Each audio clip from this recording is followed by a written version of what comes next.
नमस्कार। प्रश्न समयमा यहाँलाई हार्दिक स्वागत छ। म प्रकाश गिरी।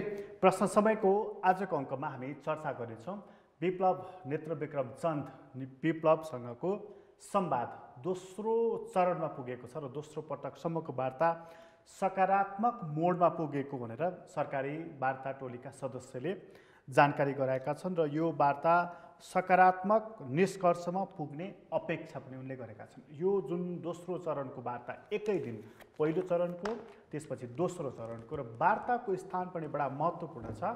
बालुवाटारमा वार्ता भएको छ र वार्ता हुँदाखेरि सरकारले 2 सदस्यीय टोली गठन गरेको छ गृहमन्त्रीको नेतृत्वमा र नेत्रविक्रम चन्द नेकपाले पनि 2 सदस्यीय टोली गठन गरेको छ खड्गबहादुर विश्वकर्मा प्रकाण्डको नेतृत्वमा र दुवै टोली घनीभूत वार्तामा छन् र दोस्रो चरणको वार्ता चाहिँ नि एजेन्डामा प्रवेश गरेको भनेर भनिएको छ।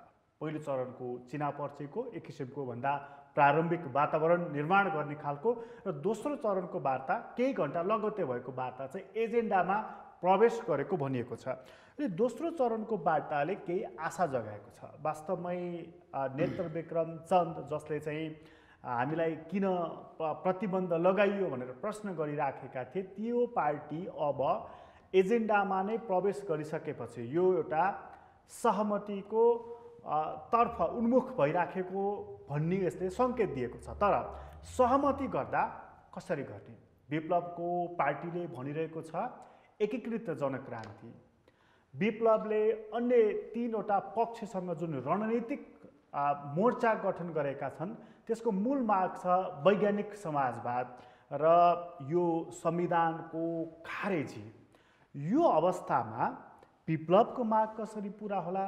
विप्लवसँग जोडिएको मोहन वैद्य अन्य केही पक्ष अन्य 2वटा राजनीतिक दलहरू छन् उनीहरूको माग कसरी सम्बोधन होला? प्रश्न यहाँनिर अलिकति गम्भीर रूपमा उठेको छ। यो मागलाई कसरी सम्बोधन गरिएला भनेर। सँगै यो माग उठिरहँदाखेरि सरकार ढलपल भइराखेको छ। अहिले हो कि भरे हो प्रश्न त्यहाँनिर पनि उठिराखेको छ। त्यो सरकारले वार्ता गरेर सहमति कसरी गर्ला यो प्रश्न र सरकारले अन्य राजनीतिक दलहरूसँग यस विषयमा हामीले विप्लवसँग संवाद गर्दैछौँ भनेर सर्वदलीय बैठकसम्म पनि गरेको छैन। यसकारणले विषयको बारेमा अलिकति मानिसहरूले चासो प्रकट गरेका छन्। यही चासो प्रकट गरिरहँदाखेरि चाहिँ राप्रपाका अध्यक्ष कमल थापाले चाहिँ एउटा प्रस्ताव अर्को फ्याँकेका छन्। विप्लवदेखि राजासम्म अटाउने सर्वपक्षीय सम्मेलन गरौँ भनेर। यो मौकामा चौका हान्न खोजेको हो कि यसमा पछाडि केही कुरा लुकेको पनि छ? आजको अङ्कमा चाहिँ हामी विप्लवसँगको वार्तामा यो कुरा पनि यो पक्ष पनि जोडेर चर्चा गर्नेछौँ र आज हामीसँग कुराकानीको लागि स्टुडियोमा 3 जना अतिथि हुनुहुन्छ। एकजना अतिथि हुनुहुन्छ जसले यो पटकभन्दा अघिल्लो पटकको वार्ता विप्लवसँग र अन्य द्वन्द्वरत पक्षहरूसँग गरेको थियो। त्यो वार्ता टोलीका संयोजक तत्कालीन वार्ता टोलीका संयोजक हुनुहुन्छ सोम प्रसाद पाण्डे। उहाँ आज हामीसँग स्टुडियोमा हुनुहुन्छ। तपाईँलाई स्वागत छ। धन्यवाद। र हामीसँग अर्को एकजना त्यस्ता अतिथि हुनुहुन्छ जसले लामो समयसम्म नेत्रविक्रम चन्द विप्लवजीसँग काम गर्नुभयो र विप्लवजीको पार्टीले खास आकार लिन सक्दैन भनेर केही नीतिगत मतभिन्नता राख्दै त्यहाँबाट गत साल मात्रै बाहिरिनुभयो पदम राई। उहाँ आज हामीसँग हुनुहुन्छ। तपाईँलाई स्वागत छ। त्यसै गरी राप्रपाको अघि मैले भने कि सर्वपक्षीय सम्मेलनको जुन उसले प्रस्ताव राखेको छ त्यो राप्रपाका एकजना नेता हुनुहुन्छ सुशील श्रेष्ठ। तपाईँलाई पनि स्वागत छ। हस्, धन्यवाद। यसरी 3 जना अतिथि हुनुहुन्छ दर्शकबिन र म कुराको सुरुवात चाहिँ हाम्रो सोम प्रसाद पाण्डेबाट प्रारम्भ गर्दछु र तपाईँले द्वन्द्वरत पक्षहरूलाई सहमतिमा ल्याउनको लागि भन्ने जिम्मेवारी पाउनु भएको थियो। तपाईँले करिब 6 महिना जति काम गर्नुभयो, संवाद गर्नुभयो। त्यति बेला चाहिँ नि विप्लवजीसँग पनि तपाईँहरूको संवाद भएको थियो कि रित्ते हात फर्किनु भएको थियो? अब यसमा यस्तो छ, अब सम्भवतः सबैलाई थाहा पनि छ 2075 सालको भदौ 8 गते मेरो संयोजकत्वमा संविधानको दायराभन्दा बाहिर रहेका असन्तुष्ट र द्वन्द्वरत समूहसँग वार्ता गर्नको निम्ति एक उच्च स्तरीय अधिकार सम्पन्न भनेर हामीलाई चाहिँ त्यो एउटा नियुक्ति मतलब त्यो खालको चाहिँ निर्णय गरेर मन्त्री परिषदले दिएको थियो र हामीले 3 दिनपछि काम सुरु गऱ्यौँ। काम सुरु गर्दाखेरि चाहिँ त्यति बेला करिब 44वटा समूह देखियो। त्यो द्वन्द्व समूह र त्यसमध्येमा 16 समूह चाहिँ कस्तो देखियो भने कुनै पनि अस्तित्वमा नभएको, केन्द्रीय कमिटी पनि छैन, केन्द्रीय कार्यालय पनि छैन, कुनै खालको गतिविधि नै नभएको, त्यो फाइल हामीले च्याप्टर क्लोज गरिदियो तिनीहरूको 16 समूहको। बाँकी रहेको 28वटा मध्येमा हामीले 26वटासँग त सहमति नै गऱ्यौँ, सम्झौता नै गऱ्यौँ। लिम्बुवान खम्बुवानदेखि लिएर तराई मधेस भाइरस किलर जस्ता चाहिँ पार्टी थिए, उनीहरूसँग हतियार पनि हामीले जम्मा गऱ्यौँ र सरकारलाई चाहिँ बुझायौँ। यसरी चाहिँ हामी 26वटासँग हामीले सम्पूर्ण चाहिँ अब टुङ्गो लगायौँ, द्वन्द्व समूहलाई हामी मूलधारमा ल्यायौँ, संविधानको दायरामा ल्यायौँ। बाँकी रहेको भनेको दुईवटा थियो, सिके राउत समूह र चाहिँ विप्लव समूह, नेतृत्व विक्रम चन्दले नेतृत्व गर्नुभएको पार्टी। त्यसमा पनि के गर्नु भन्दाखेरि चाहिँ सिके राउतसँग हामीले मुलुक टुक्र्याउने एजेन्डा, मुलुक विखण्डन गर्ने एजेन्डा बोकेको पार्टी भएको हुँदाखेरि, समूह भएको हुँदाखेरि हामी यसलाई चाहिँ औपचारिक वार्ता गर्दैनौँ भनेर घोषणा गऱ्यौँ।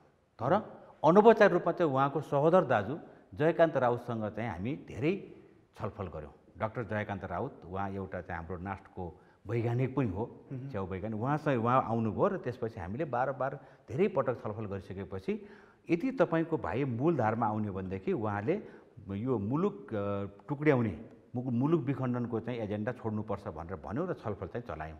र त्यसैलाई हामी पछि सरकारसँग जोड दियौँ, वार्ता पनि भयो र उहाँ मूलधारमा पनि आउनुभयो। हामीले टुङ्गोमा पुर्याएनौँ, तर छलफल सुरुवात चाहिँ हामीले गरेका थियौँ। त्यसपछि बाँकी रहेको विप्लव समूह कुरो हामीले सम्भवतः चाहिँ काम सुरु गरेको 4औं दिनपछि यो खोजीमा गयौँ। विप्लव समूह अथवा चाहिँ नेत्र विक्रम चन्दले नेतृत्व गर्नुभयो नेपाल कम्युनिस्ट पार्टीसँग हामीले सम्पर्क गर्ने प्रयत्न गऱ्यौँ र चाहिँ सम्पर्क सूत्र पनि हामीले खोज्यौँ।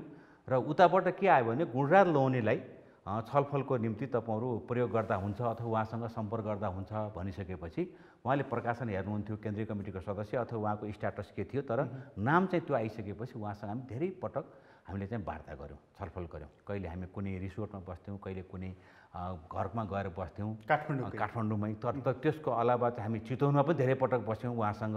उहाँले चितवन बोलाउनुहुन्थ्यो, हामी यहाँ गाडी लिएर चितवन पुग्थ्यौँ। र यदि गरिसकेपछि उहाँहरूको शर्त के रह्यो भने पहिलो कुरो त हाम्रो चाहिँ जति नेताहरू चाहिँ गिरफ्तार हुनुभएको छ, जेलमा हुनुहुन्छ, उहाँको छोड्नुपर्छ, वार्ताको वातावरण बनाउनुहुन्छ भने हामी तयार छौँ भन्ने ढङ्गले उहाँले कुरा गर्नुभयो। र चाहिँ उहाँले के सुनाउनु भयो भनेदेखि चाहिँ हाम्रो पार्टीले वार्तालाई अस्वीकार नगर्ने भन्ने चाहिँ निर्णय गरेका छ। त्यस कारण चाहिँ तपाईँहरूले चाहिँ हाम्रो नेताहरूलाई छोड्ने खालको वातावरण बन्छ कि बन्दैन भनिसकेपछि सरकारसँग छलफल चलायौँ। त्यति बेला चाहिँ खड्ग विक्रम विश्वकर्मा प्रकाण्ड लगायत धेरै साथीहरू जेलमा हुनुहुन्थ्यो नेताहरू, र हामीले चाहिँ छलफल गरिसकेपछि सरकार लचिलो बन्यो र उहाँहरूलाई रिहा पनि गरिदियो। बन्दी प्रतिकट रिहा गरिसकेपछि फेरि अर्को जेलमा अथवा अर्को अदालतमा उहाँहरूको मुद्दा थियो, त्यहाँ पुर्याउनु पर्थ्यो, पुनः गिरफ्तार हुन्थ्यो, तर त्यो गिरफ्तारबाट हामीले रोक्यौँ र चाहिँ हामीले वातावरण बनायौँ। तर त्यो चाहिँ जब मङ्सिर 8 गतेको आमसभा यहाँ चाहिँ भृकुटी मण्डपमा भयो उहाँहरूको चाहिँ 77 साल मङ्सिर 8 गते, त्यसपछि चाहिँ उहाँहरू वार्तामा इच्छुक देखिनु भएन।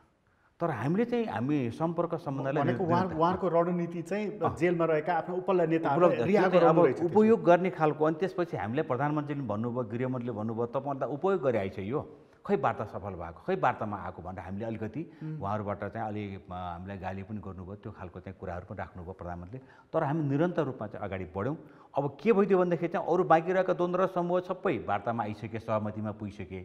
अब 26वटा समूह, सिके राउतको पनि अब लगभग अन्तिमतिर पुगेको थियो। त्यसपछि अब म भन्दैछु, अनि त्यसपछि गएर चाहिँ हामीले धेरै साथीहरूलाई चाहिँ वार्तामा आउनको निम्ति चाहिँ अरू व्यक्तिगत रूपमा पनि भेट्यौँ, कुरा गऱ्यौँ। अब स्वयं हाम्रो पदम राई यहाँ हुनुहुन्छ, उहाँहरूलाई पनि भूमिगत कालमा मैले भेट्थेँ। तपाईँ एक्लै त ल्याउँदिनँ, तर समूहगत रूपमा तपाईँहरूले चाहिँ वार्ताको निम्ति वातावरण बनाउनुहोस् भनेर उहाँहरूलाई पनि भन्थेँ। म धेरै साथीहरूलाई चाहिँ आफूले चिने जानेका विप्लव समूहमा लाग्नु भयो। तर तपाईँको कमिटीलाई चाहिँ उहाँले उपयोगको नीति अन्तर्गत अब त्यति बेला कुरा है, मैले चाहिँ थोरै जानकारी मात्रै गराएको कुराहरू। अब उहाँहरूको नीति अब चाहिँ त्यति बेला चाहिँ कुन खालको परिस्थिति हुनुहुन्थ्यो, तर चाहिँ हामीले वार्तालाई चाहिँ टुङ्गो पुर्याउन सकेनौँ।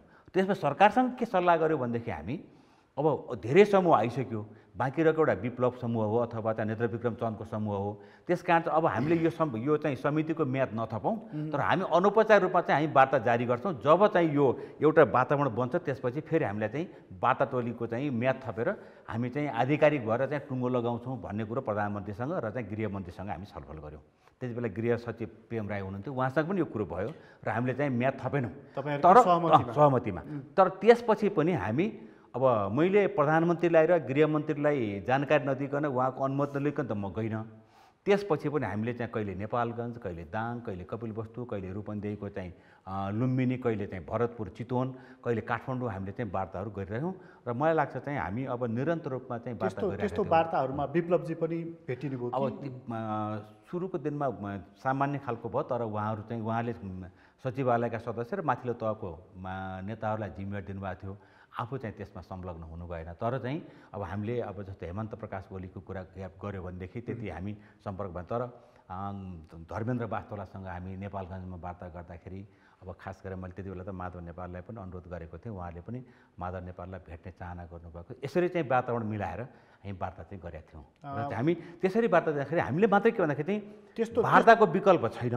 त्यस्तो अनौपचारिक वार्तामा उहाँ चाहिँ वार्ताप्रति सहमतिप्रति चाहिँ कति इमान्दार होइन? एकदम त्यति बेला चाहिँ अब हामीले भन्थ्यौँ, उहाँले पनि भन्नुहुन्थ्यो, माधव कुमार नेपालले पनि र अरू नेताहरूलाई पनि हामीले प्रयोग गरेका थियौँ। गर्दाखेरि चाहिँ उहाँहरूले जसरी चाहिँ भन्नुहुन्थ्यो वार्ताको विकल्प छैन भन्ने कुरा हामीले पनि भन्थ्यौँ, उहाँहरूले पनि भन्नुहुन्थ्यो र तपाईँहरू अब ढिलो चाँडो वार्तामा आउनै पर्छ भन्ने कुरा गर्दाखेरि उहाँहरू सहमत भएको, त्यसलाई नकारेको देखिन्थेन। किनखेरि चाहिँ हामी त्यस्तो खाले गर्थ्यौँ र यसरी चाहिँ धेरै पटकको राउन्ड कुरा भइसकेपछि अब अहिले जुन ठाउँमा आइपुगेको छ नि यसमा म खुसी पनि छु। किनखेरि चाहिँ हामीले एउटा खालको प्रयत्न गऱ्यौँ, त्यसले तार्किक निष्कर्षमा पुर्याउन तपाईले बनाएको ब्याकग्राउन्डकै कारणले आइपुग्यो हो। अब होइन, त्यो त अब मैले त्यो श्रेय मैले भन्ने कुरा, तर हाम्रो निरन्तर रूपमा चाहिँ आजभन्दा 2 महिना पहिला पनि हामी एउटा छलफलमा थियौँ नेताहरूसँग, उहाँहरूसँग चाहिँ कुराकानी गरेका थियौँ। अब विभिन्न ठाउँमा हामीले चाहिँ केही निश्चित नेताहरूसँग मात्रै चाहिँ सम्पर्क गर्ने चाहिँ उताबाट त्यो खालको निर्देशन थियो, त्यो खालको हामीलाई अनुमति थियो, उहाँहरूसँग हामीले कुरा गरिरहेका थियौँ। पछिल्लो कालमा अनिल बिरई सर हुनुहुन्छ, अनिल बिरई शर्मा, उहाँसँग पनि धेरै हाम्रो चाहिँ छलफल भयो। यसरी चाहिँ हामी निरन्तर रूपमा थियौँ र अहिले म खुसी केमा हो भन्दाखेरि चाहिँ ठिक छ, मैले त्यो श्रेय लिनको निम्ति मैले चाहिँ लगाएको जग आज चाहिँ एउटा बलियो चाहिँ आधार, बलियो घर बन्दैछ भन्ने कुरा होइन कि कम्तीमा हाम्रो पनि प्रयत्न थियो। र हामी पटक हामीलाई के भन्थ्यौँ भने हेर्नुहोस् 80को दशक यता बन्दुकबाट सत्ता प्राप्त भएको देखिँदैन। त्यस कारण चाहिँ मैले भन्थेँ वार्ताको विकल्प छैन है। तर के आउँथ्यो प्रश्न भन्दाखेरि चाहिँ उहाँहरूले प्रस्ताव दिँदाखेरि चाहिँ कहिलेकाहीँ दिनुभयो प्रस्ताव, प्रधानमन्त्रीसँग चाहिँ तपाईँले हाम्रो चाहिँ प्रस्ताव लैदिनुहोस्, यदि सहमत हुन्छ भने हामी वार्ताको तयार हुन्छौँ पनि भन्नुभएको थियो। अब उहाँ त्यसमा चाहिँ जस्तो प्रकाण्ड कमरेडले संसदीय व्यवस्था परिवर्तन गर्न सक्ने कि नसक्ने, म यसमा आउँछु सर। म एकछिन पदम राईकोमा गएँ। पदम राईजी, जस्तो चाहिँ तपाईँ लामो समय रहनुभयो विप्लवजीसँग, त्यहाँबाट निस्किँदाखेरि उहाँहरूको मानसिकता कस्तो थियो वार्ताप्रति, उहाँहरूको धारणा, खास गरी एकीकृत जनक्रान्तिको जुन उहाँहरूको कार्यदिशा थियो नि, र अहिले वैज्ञानिक समाजवाद पनि छिटपुट भनेको सुन्छु म, यो चिजमा कति वास्तवमा भित्री मुडदेखि नै कुराहरू पुरा गर्नको लागि गएको जस्तो देखिन्थ्यो कि उद्देश्य एउटा काम अर्कै भइरहेको थियो? अब अलिकति कन्फ्युजनको विषय हो कि भन्ने पनि मलाई लागिरहेको छ। जुन विषय अब सरकारले पनि वार्ता गठन गर्यो, विप्लवले पनि पार्टीले पनि गर्यो, त्यो राम्रो पक्ष छ र आशावादी आम नेपाली जनता आशावादी पनि छन्, वार्ता होस् र शान्तिमा जाओस् भन्ने। अब विप्लव कमरेडको पार्टीले जुन वार्ता टोली बनायो त्यो राम्रो पक्ष हुँदाहुँदै पनि यहाँले प्रकाशजीले भने जस्तै त छुट्नुभन्दा पहिलाको अवस्था कस्तो थियो, अब छुट्दाको अवस्था कस्तो थियो भन्ने कुरा छ। मैले पार्टीको कार्यदिशा अनुसार नै म गृहमन्त्रीलाई भेट्न गएको थिएँ, रामहार थापालाई। त्यतिखेर के मुद्दा लगाएर भन्दा, के एजेन्डा लगाएर भन्दाखेरि वार्ता हुनुपर्छ भन्ने कुरा लगाएर, त्योभन्दा अगाडि अहिले बेलाका वार्ताको संयोजक सोमप्रसाद पाण्डेज्यूसँग हाम्रो कुराकानी थियो थोरै, र म गएको पनि थिएँ अलि रिस्क मोलेर। यदि मलाई त्यति बेला पार्टीलाई प्रतिबन्ध लागिसकेको थियो, प्रतिबन्धित पार्टीको म पोलिट ब्युरो सदस्य थिएँ, प्रतिबन्धित पार्टीको पोलिट ब्युरो सदस्य हैसियतले म गएँ, किनभने देशको लागि त्याग गर्नुपर्छ, खतरा मोल्नुपर्छ, रिस्क मोल्नुपर्छ भन्ने। विप्लवजीलाई त्यो कुरा थाहा थियो कि थिएन? थिएन, मैले कुनै न कुनै रूपबाट त्यहाँ पठाउनुपर्छ भन्ने थियो मेरो, तर उहाँहरू चाहिँ वार्तामा पनि त्यति पोजिटिभ हुन्थेन मानौँ। र मैले के भने वार्ता हुनु पर्यो, नेपालमा अर्को द्वन्द्व भयो भने नेपाली जनता र राष्ट्रले क्षति बिहोर्नुपर्ने हुन्छ। जनयुद्धको बेलामा कम बन्दुक पड्केकोले, कम बम पड्केकोले, कम मान्छे मरेकोले, कम बेपत्ता भएकोले सत्ता नआएको होइन नि, कम्युनिस्ट सत्ता बेसरी भएको, अताक्ली भएको, तर सत्ता आएन। त्यसैले फेरि पनि त्यही गरेर हुँदैन भन्ने कुरा भइहाल्यो। अझ त्योभन्दा अगाडिबाट भन्दाखेरि पार्टीले, ऊ बेलाको पार्टीले जनयुद्धको तरिकाले हुँदैन है भनेर एकीकृत जनक्रान्ति भनेको जनताको पनि काम गर्दै देशको पनि काम गर्दै गाउँ सहर राजधानी पनि नछोडिकन अगाडि बढ्ने भनेको। तर उहाँहरू जनताकै बाटोबाट फेरि तरिकाले भूमिगत भइसकेपछि मलाई त्यति राम्रो लागेन। मैले अहिले भने धेरै कम बन्दुक पड्केकोले कम मान्छे मरेकोले सत्ता नआएको हो नभएको हुनाले अब नयाँ ढङ्गले गर्नुपर्छ भने पार्टीको एकीकृत जनक्रान्ति कुरो भयो। अनि त्यसपछि तपाईँ गृहमन्त्रीजीसँग चाहिँ वार्ता गरौँ त एउटा सकारात्मक वातावरण निर्माण गरौँ भनेर जानुभयो। उहाँको भनाइ चाहिँ के थियो गृहमन्त्रीजीको चाहिँ? यस्तो थियो, डाइरेक्ट कुराकानी भयो। उहाँले सरकारको तर्फबाट भन्नुभयो, मैले विद्रोहीको तर्फबाट भने। उहाँले के भन्नु भने अलिकति मैले के भने वार्ता हुनुपर्छ भनेर आएको भने मैले। उहाँले के भन्नुभयो भने वार्ताको ढोका खुलेछ भन्नुभयो।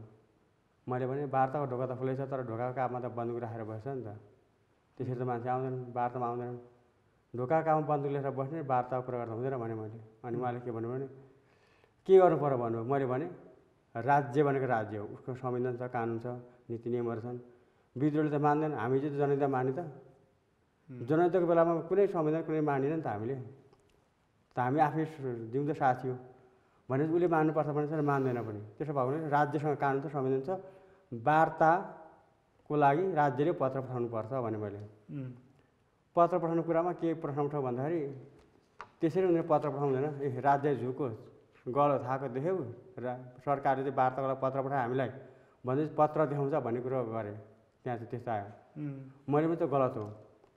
सारा नेपाली जनताहरू शान्ति र समृद्धिको पक्षमा, विकासको पक्षमा भएको बेलामा, वार्ताको पक्षमा भएको बेलामा राज्यले पत्र पठाएपछि त विप्लवतिर फर्किन्छ सबै। विप्लव के गर्छ हेरौँ भन्ने हुन्छ।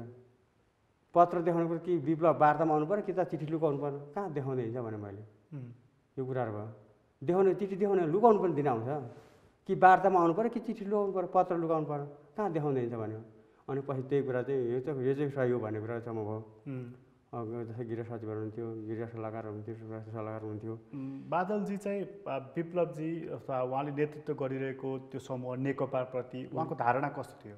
होइन, मैले बुझ्दाखेरि अब त्यस्तो नेगेटिभ हुन्न, तर म सरकारको भएको भने सरकारी भाषा त बोल्नु पऱ्यो, सरकारी। तर उहाँले विद्रोहको भाषा त बुझ्नुहुन्छ नि त। आफै 10 वर्षसम्म युद्ध लडेर आएको मान्छे, बन्दुक कसरी चल्छ, बन्दुक कसरी चलाइन्छ भन्ने त थाहा छ नि उहाँलाई। थाहा छ। त किन त्यो भाषा बुझ्नु भएन? खै त्यही अलिकति मलाई अलिकति के छ भने मलाई अलिकति कन्फ्युजन लागिरहेको चाहिँ अहिले जस्तै म वार्ताले सम्झेको हुन्छ, प्रकाण्ड कमान्डर पनि अर्को उताको विद्रोही पक्षको सम्झेको हुन्छ। दुवै पक्षको त्यहाँ यो कुरा हिजो मैले भन्दाखेरि वार्ता हुनुपर्छ भन्दा अलिकति अस्वाभाविक जस्तो, अहिले नपचेको दुइटै पक्षले नपचेको जस्तो, दुवै पक्षले नपचेको जस्तो देखिने। अहिले आउँदा त्यही कुरा म त खुसी त छु। फेरि मैले भनेको चाहिँ माएर अहिले किन भयो भन्ने तर्कमा छ। त्यहाँनिर एजेन्डाको कुरा नि जस्तो चाहिँ अघि हाम्रो सोम सरले गरिदिनुहुन्थ्यो कि संसदीय व्यवस्था चाहिँ नि यो काम लाग्दैन, यो फ्यालिदिनुपर्छ भन्ने चाहिँ विप्लवजीको भनाइ छ होइन। अब वैद्यजीहरू अरूको पनि भनाइ त्यही नै छ, यो व्यवस्था काम लाग्दैन भनेर।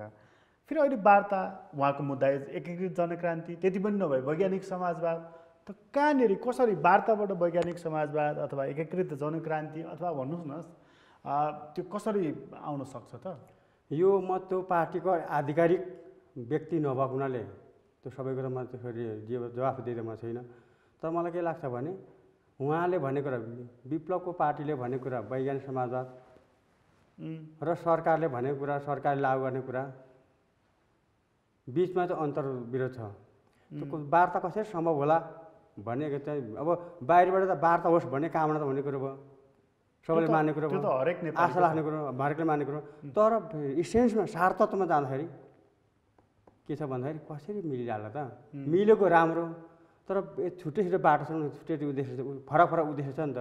यसको तपाईँले बडा महत्त्वपूर्ण सार निकालिदिनुहुन्छ। यसको मतलब चाहिँ विप्लवजीहरू पनि वैज्ञानिक समाजवाद ल्याउनको लागि चाहिँ यसरी भूमिगत आन्दोलन गरेको होइन रहेछ, जाँदा जाँदै च्यापुवामा पर्या हो कि क्या हो? अब मलाई के लाग्छ भने विप्लव कमरेडलाई हेर्दाखेरि बुझ्दाखेरि मैले बुझेको उहाँमा स्पष्टता, त्याग, बलिदानको सबै कुरो, सतर्क, सरलता सबै कुरो छ उहाँसँग। क्रान्तिलाई चाहिने, क्रान्तिलाई हुनुपर्ने, क्रान्तिमा चाहिने गुणहरू सबै छ उहाँसँग।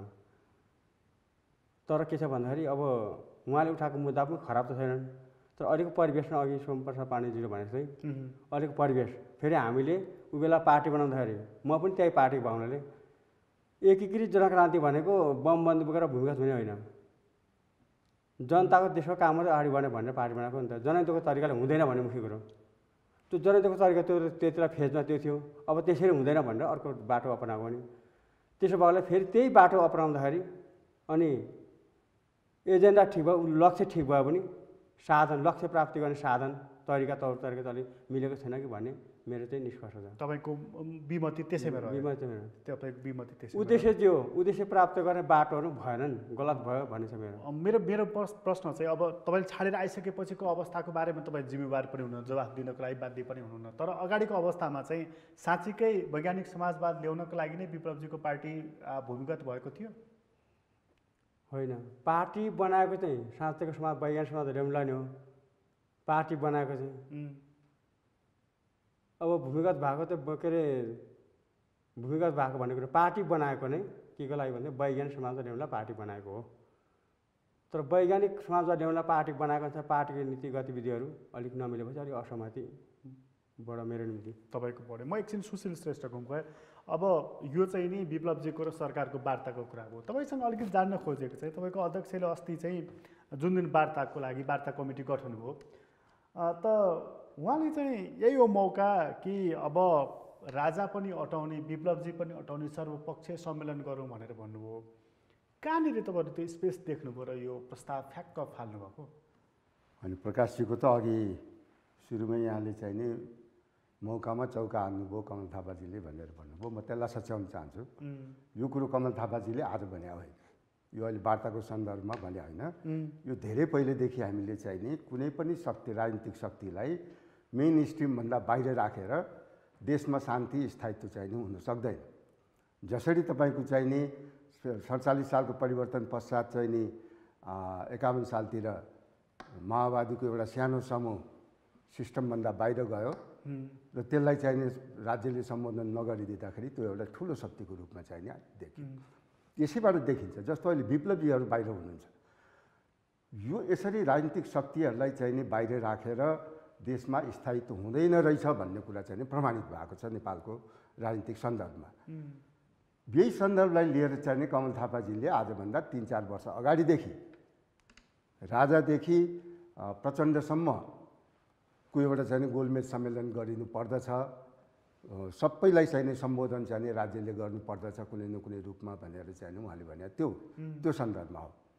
अब आज जहाँसम्म चाहिँ नि यो वार्ता चाहिँ नि सुरु भएको छ, हामीले त पहिलादेखि नै हामी भनौँ न संसदमा, संविधान सभामा, दोस्रो संविधान सभामा हामी एउटा चौथो ठुलो शक्तिको रूपमा आइसकेपछि त्यहाँ हाम्रो मुद्दा स्थापित गर्नको निम्ति हामीले धेरै चाहिँ नि सङ्घर्ष गऱ्यौँ। त्यो सङ्घर्ष पुरा नभइसकेपछि हामी चाहिँ नि पराजित भयौँ। मतदान भयो, मतदानमा चाहिँ नि त्यो त थाहै भयो। तर छ नि सर, जस्तो होइन, म यसैमा जोड्दैछु। म तपाईँको यो वार्तालाई म जोड्दैछु। म यसमा हामीले त्यो बेला चाहिँ नि प्रस्ताव जब चाहिँ नि पारित भयो, संविधान चाहिँ नि संविधान सभाबाट पारित भइसकेपछि त्यो 2/3 बढीले चाहिँ नि निर्णय गरिसकेपछि हामीमाथि संविधानको विरुद्धमा चाहिँ नि गएर चाहिँ नि आन्दोलन गर्नुपर्छ भन्ने दबाब हामीलाई पनि थियो। तर हामीले राजनीतिक एउटा प्रजातान्त्रिक शक्तिको नाताले हामीले त्यो 2/3 निर्णयलाई चाहिँ नि हामीले मान्यौँ र यही संविधानसँग सहकार्य गरेर जानुपर्दछ भनेर भन्यौँ। त्यो हामीले किन भन्यौँ त भन्दाखेरि प्रजातान्त्रिक मूल्य र मान्यतालाई हामीले चाहिँ नि आत्मसात गरे भएर हामीले त्यो निर्णयलाई मान्या हो। तर यो अहिले जुन यो वार्ता भइरहेको छ, यो वार्तामा पनि अहिले तपाईँले भन्नुभयो जसरी चाहिँ नि हिजोको जनआन्दोलनमा चाहिँ नि प्रचण्डजीहरू पनि चाहिँ नि यो चाहिँ नि नयाँ राजनीतिक शक्तिको रूपमा नयाँ राजनीतिक सिस्टम राख्ने भनेर भन्नुभएको। राजाको प्रतिनिधि को हो त? सर्वपक्षीय सम्मेलन नै गर्ने हो नि। ल जस्तो अहिले विप्लवजीको र सरकारको वार्ता टोलीको संयोजक छन्, राजाको प्रतिनिधि को हो त? होइन, हामीले त्यो अहिलेको वार्तालाई हामीले त्यो यो अहिलेको हामीले भनेको कुरासँग सम्बन्धित नै छैन हो। हामीले त के भन्दैछौँ भनेदेखि देशमा आउन सक्ने भोलिको खतरालाई यदि सम्बोधन गर्ने हो भनेदेखि राजाको प्रतिनिधि, विप्लवको प्रतिनिधिदेखि लिएर नागरिक समाज, राजनीतिक दलहरूको चाहिँ नि एउटा गोलमेज सम्मेलन गरिनु पर्दछ र त्यो गोलमेज सम्मेलनबाट चाहिँ नि समाधान खोजिनु पर्दछ भनेर हाम्रो प्रस्ताव थियो। यो त अहिले दुईटा पक्ष, राज्य र चाहिँ नि विप्लवजीको चाहिँ नि बिचमा वार्ता भइरहेको छ। तपाईँहरूले भनेको अनुसार सर्वपक्षीय सम्मेलन अथवा गोलमेज भने त्यसबाट के ल्याउन खोजेको? होइन, गोलमेज सम्मेलन तपाईँले गरिदिने बित्तिकै बाहिर रहेका राजनीतिक शक्ति, यो सिस्टमभित्र भएको राजनीतिक शक्तिको त आफ्नो बाटोबाट उनीहरू हिँडिराखेकै छ। बाहिर सिस्टमभन्दा बाहिर रहेको शक्तिहरूको पनि सम्बोधन चाहिने उनीहरूको कुराहरूलाई पनि सम्बोधन गरिदिँदाखेरि तपाईँहरू त यो सिस्टमभित्रै हुनुहुन्छ नि। होइन, हामी छौँ, राजा छैन नि, राजा विप्लवजीहरू हुनुहुन्न, धेरै शक्तिहरू अहिले बाहिर छ नि। त्यो सबै शक्तिहरूलाई चाहिने हामीले गोलमेज बहिर्गमित गरेको हो नि। हजुर, राजालाई त निकालेको हो नि। निकाल्या हो, तर निकाले भएर त अहिले समस्या आयो त। अहिले राजालाई बाहिर राखा भएर राजाको विरुद्धमा चाहिँ राजाको समर्थनमा अहिले त्यत्रो सडकमा र्यालीहरू निस्क्यो। अहिले त्यो राजाको पक्षमा निस्केको र्यालीलाई डाइभर्सन दिनलाई अर्को ठुलो नाटक चाहिने राजनीतिक उसमा चाहिँ वृत्तमा देखियो होइन। त्यो चाहिने राजाको पक्षमा जुन निस्किरहेको सडक आन्दोलन थियो त्यसलाई चाहिने अब एक पक्षले त्यो पनि भनिराखेको छ कि त्यसलाई चाहिने ब्रेक गर्नको निम्ति चाहिने एउटा नयाँ नाटक चाहिने यहाँ खेलियो भन्ने छ। तर त्यो अहिले तत्कालको लागि त्यो रोकियो होला, तर त्यो रोकिनेवाला त होइन नि, किनभने राजा पनि राजनीतिक शक्ति त हो। राजनीतिक शक्ति चाहिँ नि हरार जानेवाला त छैन, उसको आफ्नो भोइस त छ। भनेपछि गोलमेज गरौँ भन्ने तपाईँहरूको प्रस्ताव हो। सोम सर, यो जस्तो यो तपाईँले अघि वार्ताको पृष्ठभूमिको कुरा गरिदिनु थियो नि, श्रेय लिने कुरा त ठिक छ, भोलि देशमा शान्ति कायम भयो, समृद्धि आयो भनेदेखि हामी सबैले श्रेय लिउँला, त्यो आफ्नो ठाउँमा छ। व्यक्तिले श्रीपेश लगाउने कुरा भएन थियो। तर अहिले जुन वार्ता यो दोस्रो चरणमा प्रवेश गरिसकेपछि मैले हेर्दै थिएँ राजन भट्टराईले कि त्यहाँ लेख्नु भएको छ कि यो एजेन्डामा पनि प्रवेश गरेको छ भनेर, वार्ता विषय केन्द्रित भएको, दुवै पक्ष समान धारणा नजिक पुगेको भनेर उहाँले लेख्नु भएको छ। यो भने मतलब चाहिँ झन्डै नजिक पुगेको है, सहमतिकै भने जस्तो। कस्तो भने सीके राउतसँग सरकारले त्यति छिट्टै सहमति गर्ला भन्ने मानिसलाई कमै मात्रै विश्वास थियो नि त होइन। हतुत त अघिल्लो रात छोडेर भोलिपल्टै सम्झौता भएको। त्यसको पछाडि के थियो भन्ने कुरा तपाईँ त्यति बेला पनि एउटा महत्त्वपूर्ण स्थानमा रहेको हुनाले सायद तपाईँलाई थाहा होला। तर अहिलेको सन्दर्भमा चाहिँ नि फेरि त्यसै गरी रातारात नाटकीय रूपमा एजेन्डाका तर्फ सहमति अर्कोतर्फ हुन सक्ने ठाउँ देखिराख्नु भएको छ। अब यसमा के छ भने मलाई लागेको कुरा यो श्रृङ्खला आजको यो एक हप्ताको 10 दिनको मात्रै होइन। यो श्रृङ्खला लामो श्रृङ्खलापछि अब स्वयं मलाई नै वार्ता टोलीको संयोजक बनाउनुको मुख्य उद्देश्य भनेको प्रधानमन्त्रीज्यूले मलाई के भन्नु थियो भन्दाखेरि एउटा काम गर्नुभयो भने पुग्छ, त्यो भनेको विप्लवलाई वार्तामा ल्याउने र चाहिँ मूलधारमा ल्याउने काम गर्नुभयो भने तपाईँको हामी चाहिँ जय जय गर्छौँ, यस्तै रमाइलो चाहिँ कुरा गर्नुहुन्छ उहाँले भन्नुभएको थियो। उहाँलाई चाहिँ म कोसिस गर्छु भनेको मैले त्यति बेलादेखि नै 2075 सालको भदौ 11 गतेदेखि हामी निरन्तर उहाँसँग सम्पर्क र उहाँको विषयमा भएका कुराहरू प्रधानमन्त्री रिपोर्टिङ पनि थियो। केही समय यता त म प्रधानमन्त्री रिपोर्टिङ गर्न गएको छैन, तर चाहिँ म अधिकांश समय चाहिँ त्यहाँ भएका गतिविधि मैले बताउँथेँ। सम्पर्क चाहिँ अहिले पनि भइरहेको छ, अहिले पनि मेरो छ। अब यसमा एकजना हाम्रो प्रकाश डुम्रे भन्ने पत्रकार हुनुहुन्छ, उहाँ तल्लो लेभलको तर चाहिँ पत्रकारिता क्षेत्रको माथिल्लै अब जिम्मे पाएको मान्छे हो। र चाहिँ अनिल शर्मा, अनिल बिराईजी हुनुभयो, यस्तै सायद नेताहरूसँग म सबैको नाम चाहिँ नलिउँ, उहाँहरूसँग हाम्रो सम्पर्क भइरहेको थियो। यो कोरोनाको कालमा पनि हाम्रो सम्पर्क हुन्थ्यो चाहिँ कुराकानी। तर अहिले त जिम्मेवारी पाइराख्नु भएको थिएन कि अहिले यस्तो छ। अब यो भएर पछिल्लो कालमा चाहिँ अलिकति अब यो राजनीतिक परिवेश जुन आएको छ अहिले, त्यो राजनीतिक परिवेशले पनि काम गर्यो। अब केही महिनादेखि यता मलाई लाग्छ चाहिँ प्रधानमन्त्रीज्यू र चाहिँ प्रधानमन्त्रीको त्यहाँको टिमले पनि हामीलाई काम जिम्मा दिने पक्षमा भएको मलाई लागेको थिएन। त्यसले गर्दाखेरि चाहिँ हामी अलिकति समूह फरक परेको भनौँ अथवा चाहिँ राजनीतिक यो चाहिँ परिवेश भने मैले नि राजनीतिक परिवेशको कारण अहिले त तपाईँहरू दुईतिरै हो। त्यस कारण चाहिँ त्यसले गर्दाखेरि चाहिँ श्रृङ्खला चाहिँ पुरानै चाहिँ जोडिन आएको छ है। त्यस कारण चाहिँ अब अहिले एकाएक जुन खालको भएको छ नि यो श्रृङ्खला पुरानै जोडिँदाखेरि एजेन्डामा चाहिँ अब एजेन्डामा मलाई थाहा छैन। उहाँहरूले त्यति बेला त अब प्रतिबन्ध फुकुवा कुरा गर्नुभएको थियो, अनि त्यसपछि गएर रिहाईको कुरा जति चाहिँ आफ्ना नेता कार्यकर्ताहरू जेलमा छन् उहाँहरूलाई रिहाईको कुरा आएको थियो। र चाहिँ हाम्रो चाहिँ छलफलको विषय बेलामा एकपटक सुरुमै आजभन्दा 2 वर्ष पहिला खड्गबहादुर विश्वकर्माले हामीसँग छलफल गर्दाखेरि भनौँ अब प्रस्ताव आउँदाखेरि चाहिँ यो संसदीय व्यवस्था परिवर्तन गर्नको निम्ति तपाईँ तयार हुनुहुन्छ कि हुनुहुन्न भन्दाखेरि चाहिँ मैले के भनेको थिएँ भने यदि यो संसदीय व्यवस्था परिवर्तन गर्ने गरी तपाईँहरूको एजेन्डा आउँछ भनेदेखि वार्ताको सम्भावना छैन, यो चाहिँ परिवर्तन हुन सक्दैन। लोकतन्त्रको विकल्प लोकतन्त्र नै हो। त्यस कारण चाहिँ हामी यस विषयमा चाहिँ धेरै छलफल गर्न सक्दैनौँ, पहिलो कुरो। दोस्रो कुरो तपाईँहरूसँग हामी एउटा अनुरोध के गर्न चाहन्छौँ भने आज यो मुलुकमा हामीले सङ्घीय लोकतान्त्रिक गणतन्त्र ल्याइसकेका छौँ। हामीले बन्दुकबाट ल्याउने अरू शासन प्रणाली के हो त? गणतन्त्रभन्दा अरू के छ त त्यस्तो खालको अर्को व्यवस्था?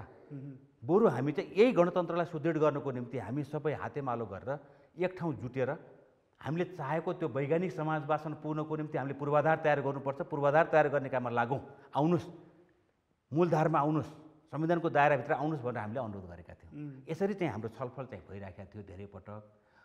त्यसपछि हामीले चाहिँ अब कुराहरू गर्दाखेरि पछिल्लो समय तपाईँसँग सम्पर्क हुँदाखेरि उहाँहरू चाहिँ यी एजेन्डामा कति अडिग हुनुहुन्थ्यो? होइन, अडिग चाहिँ यस्तो थियो, होइन उहाँहरूको पनि त्यस्तो खालको अडिग होइन।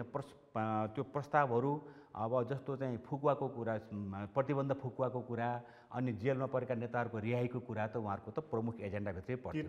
राजनीतिक रूपमा उहाँहरूले ल्याएको चाहिँ एजेन्डा भनेको चाहिँ संसदीय व्यवस्थाको हो है, जो चाहिँ वैद्यले पनि उठाउनु भएको छ र चाहिँ विप्लव कमरेडले पनि उठाउनु भएको छ। अहिले पनि उठाउनु भएको छ। अहिले पनि मलाई लाग्छ अहिले पनि उठाउनु भएको छ। अहिले त मेरो यो मुद्दा चाहिँ तपाईँको अनुभवले चाहिँ यो मुद्दा चाहिँ फेस सिभिङको लागि मात्रै उठाउनु भएको छ कि वास्तविक अर्थमा चाहिँ संसदीय व्यवस्था चाहिँ नि को बहिर्गमनको लागि? अब होइन, मैले त प्रश्न भनेको थिएँ तपाईँले फेस सेभिङको निम्ति उठाउनु भएको होला, तर यो सम्भवै छैन। यहाँबाट सुरु गर्नुभयो भनेदेखि वार्ताको सम्भावना छैन। त्यसो भएदेखि भनेर मैले भनेको थिएँ। तर मैले भनेदेखि वार्ताको विकल्प छैन, तपाईँहरू वार्तामा देर सवेर वार्तामा आउनै पर्छ भनेर मैले फेरि आज गरेको थिएँ। आज आउनुभयो है। मलाई अनौठो लागेको चाहिँ सरकार आज कि भरे भएको छ होइन, किनभने तपाईँहरू अर्को समूहमा हुनुहुन्छ, उहाँ प्रधानमन्त्री अर्कोमा, भोलि संसदमा के होला, कस्तो अङ्कगणित बन्ला, म आज त्यति धेरै त्यसमा चर्चा गर्न चाहिरहेको छैन। तर प्रतीकात्मक अर्थमा भन्यो भने आज कि भरे भन्ने त भएको छ नि त होइन। तपाईँले अविश्वासको प्रस्ताव लानुभयो भने नरहन सक्छ सरकार। त त्यो सरकारले के गर्दैछ भन्दाखेरि वार्ता यति तीव्रताको साथ कि एकै दिनमा 2 चरणको वार्ता संवाद गरेको छ। र विप्लवजी त्यही सरकारसँग संवाद गरिराख्नु भएको छ र भन्नुहुन्छ कि वैज्ञानिक समाजवाद ल्याउँछौँ। यहाँनिर मलाई बताइदिनुहोस् कि दुवै पक्षको बाध्यता, दुवै पक्षको कमजोरी के हो? होइन, कमजोरी भन्दा पनि एउटा उहाँहरूले अब मलाई लाग्छ नेत्रविक्रम चन्द कमरेडहरूले पक्कै पनि विश्लेषण गर्नुभएको छ कि अबको परिस्थिति भनेको नयाँ ढङ्गले विकास भयो। अब हामी यसरी आफ्नो जुन लक्ष्य प्राप्त गर्नको निम्ति हामी भूमिगत रूपमा चाहिँ जे गतिविधि गरेका छौँ, हाम्रो कार्यनीति रूपमा अथवा चाहिँ एउटा चाहिँ आफ्नो सोचका साथ अगाडि बढेका छौँ, यसबाट अब चाहिँ हामी थोरै चाहिँ फरक नयाँ ढङ्गले जानुपर्छ भन्ने चाहिँ लाग्यो जस्तो लाग्छ उहाँहरूलाई चाहिँ एउटा कुरा। दोस्रो कुरो के छ भन्दाखेरि चाहिँ अहिले सरकार अब चाहिँ 23 गतेसम्म त अब संसद चल्दैन, सकेसम्म 23 गते अगाडि नै यो सबै टुङ्ग्याएर यसको श्रेय मैले लिनुपर्छ। हिजो सीकर राउत पनि ल्याएँ, अब कुरै गर्ने हो भने 26वटा समूहसँग निशस्त्र गरेर चाहिँ अब यही सरकारले नै मलाई चाहिँ वातावरणको संयोजक बनाएर यही सरकारले नै गर्यो नि त्यो पनि। भनेपछि अब त द्वन्द्व र समूह नै छैन अहिले चाहिँ यो देशमा, एउटा मात्रै विप्लव बाहेक। भनेपछि यो सबै कामको चाहिँ अब श्रेय लिने भनौँ अथवा चाहिँ टुङ्गो लगाउनको निम्ति मेरो जिम्मेवारी हो भनेर चाहिँ प्रधानमन्त्री यो चाहिँ आँट्नु भएको पनि हुनसक्छ। तर यहाँनिर यहाँले उठाउनु भएको जुन प्रश्न छ प्रकाशले कि यो चाहिँ खास गरेर यो चाहिँ जुन अहिलेको सिचुएसन छ नि, सरकारको चाहिँ अवस्था र चाहिँ बाहिरी अब जुन खालको राजनीतिक एउटा चाहिँ परिदृश्य, यसले चाहिँ एउटा शङ्का चाहिँ जन्माएको छ। अहिले चाहिँ शङ्का चाहिँ पक्कै जन्माएको छ। तर हामी के चाहेका छौँ भने ठिक छ, शङ्का आफ्नो ठाउँमा छ, यो चाहिँ तार्किक निष्कर्षमा पुग्यो भनेदेखि यसले एउटा चाहिँ कोर्स अगाडि बढाउँछ र नेत्रविक्रम चन्द जस्तो व्यक्ति नेपालको कम्युनिस्ट आन्दोलनको निम्ति आवश्यक व्यक्ति हो, त्यसको निम्ति हामी स्वागत गर्छौँ र यो चाहिँ टुङ्गोमा पुगोस् भन्ने पनि हामीले कामना गरेका छौँ। मेरो तर्फबाट त म त खुसी छु र मैले कामना गरेको छु। र अर्को कुरा म थोरै चाहिँ के जोड्न चाहन्छु भनेदेखि अरू राजनीतिक पार्टीको कुराहरू गर्दाखेरि चाहिँ अहिले अरू संविधानको दायराभन्दा कोही छैन, यहाँ न कुनै गोलमेजको आवश्यकता छ न कुनै छ नि त। अब चाहिँ राजेन्द्र लिङ्गदेल त अहिले पनि एउटा त्यो चाहिँ राष्ट्रिय प्रजातन्त्र पार्टीको प्रतिनिधि त्यही हुनुहुन्छ। भनेपछि यो अरू कुराहरू त हामी सोच्न पर्ने आवश्यकता छैन। मात्रै अहिले चाहिँ जसरी नेत्रविक्रम चन्दको नेपाल कम्युनिस्ट पार्टी वार्तामा आएको छ, यसलाई टुङ्गोमा पुर्याउनुको प्रमुख कुरा हो। पदम सर, जस्तो चाहिँ यो अलिकति मद्दत गरिदिनुहोस्। सरकारको अवस्था तपाईँलाई थाहा छँदैछ, विप्लवजीको अवस्था अन्दाज गर्न सकिने हाल्नुहुन्छ। उहाँहरू दुवैको बाध्यता के हो अहिले नै यतिखेर र यो तीव्र रफ्तारमा जुन संवाद भइरहेको छ नि, तपाईँले के बुझिराख्नु भएको छ? अब सरकारको बाध्यता र नेत्रविक्रम कमरेड विप्लवको बाध्यता कुरा जहाँसम्म छ, सरकारको बाध्यता चाहिँ मलाई के होला भन्ने लाग्छ भने अहिले पछिल्लो चरणमा पार्टीभित्रको डिबेट मुख्य कारण हो कि अहिले सोमप्रसाद पाण्डेजीले भनेको जस्तै श्रेय दिने श्रेय लिने विप्लव कमरेडको बाध्यता भनेको उहाँले जसरी जुन उद्देश्यले पार्टी बनायौँ हामीले त्यो अनुसार चलिरहेको छैन। त्यसले गर्दा फाइदाभन्दा घाटा, उद्देश्यतिर लम्किने भन्दा उद्देश्यबाट विमुख हुँदै जाने, अलिक कमजोर बन्दै जाने, सबै समाप्त भयो त म भन्न सक्दिनँ। तर के छ भन्दाखेरि अलिकति जे उद्देश्यले गरिएको त्यो हुन सकेको छैन। त्यसो भए हुनाले दुवै पक्षबाट बाध्यता, एउटा सरकारको बाध्यता भनेको चाहिँ श्रेय लिनुपर्छ यही बेला यही मौकामा। अब उहाँले विप्लव कमरेडसँग वार्ता गरेर विप्लवलाई त पार्टीमा सहभागी गराएर चाहिँ एउटा चाहिँ जिम्मा दिनु पाएदेखि यता चाहिँ देखाइदिने भन्ने पनि होला कि।